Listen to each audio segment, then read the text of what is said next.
Hey everybody, watch this review here with a look at the classic Cheetah from the Trigon wave, the DC Universe Classics.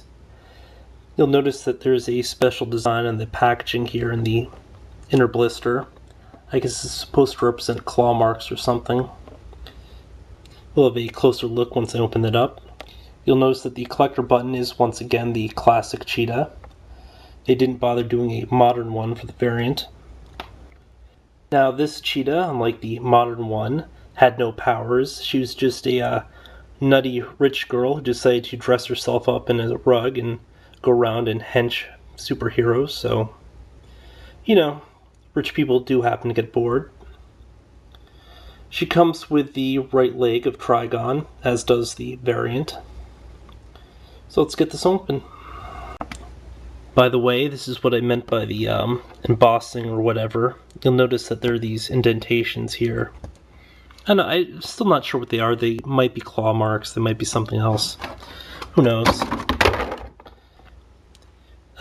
Cheetah's kind of a weird case just because, I mean, you know how you have nostalgia and sometimes you remember things a little bit different than you would.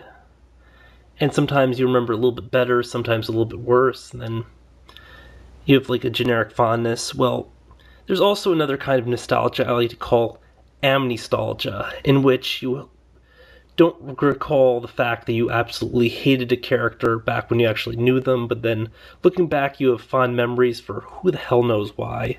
And Cheetah would be a shining example.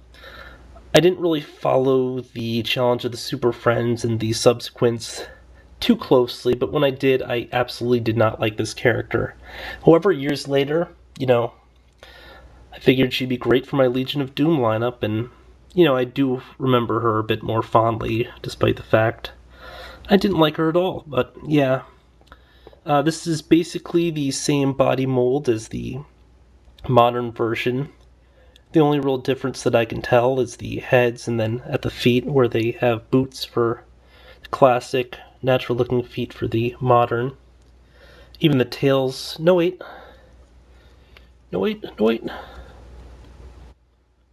Yeah, the tails are actually sculpted a little bit differently, or maybe I just haven't turned the articulation.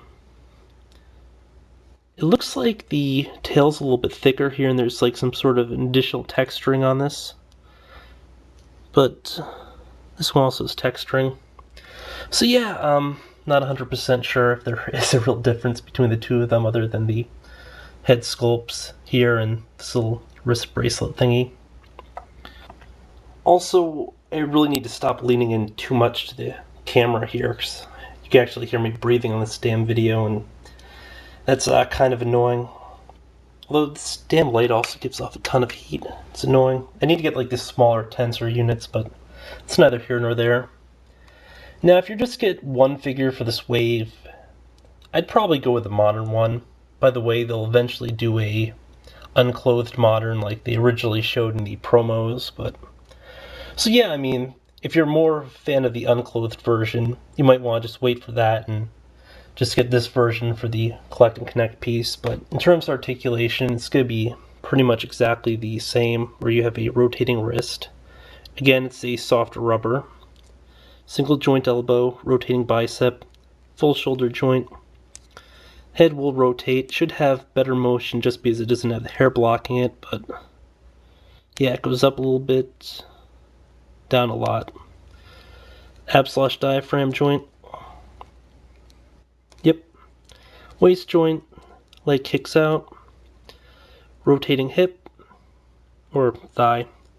Single joint knee, single joint ankle. Tail is kind of fused in place, but we have a point of rotation on it. Also, you'll notice that it has the same stupid design flaw as the other female figures this wave, where there's a noticeable gap here and the legs seem to kind of spread out, which honestly is kind of annoying. Where's the Donna Troy? Do I have it? Yeah.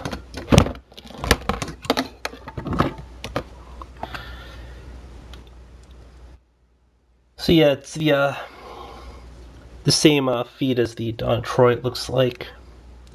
Then everything else is just the Cheetah sculpt, which again also has that stupid hip defect. really not the best craftsmanship.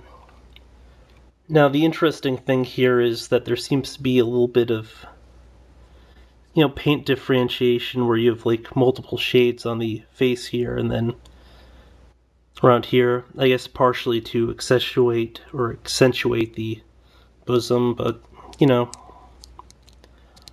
it's really not a bad looking figure or anything. It's just annoyingly jointy, and I don't know.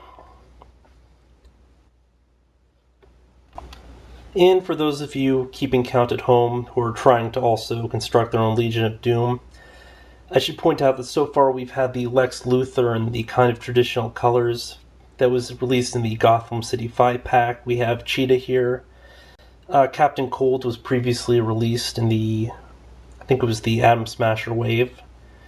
And we're going to be getting the Riddler in the classic jumpsuit in the next, well, not the next, I think it's wave 16, the Bane wave.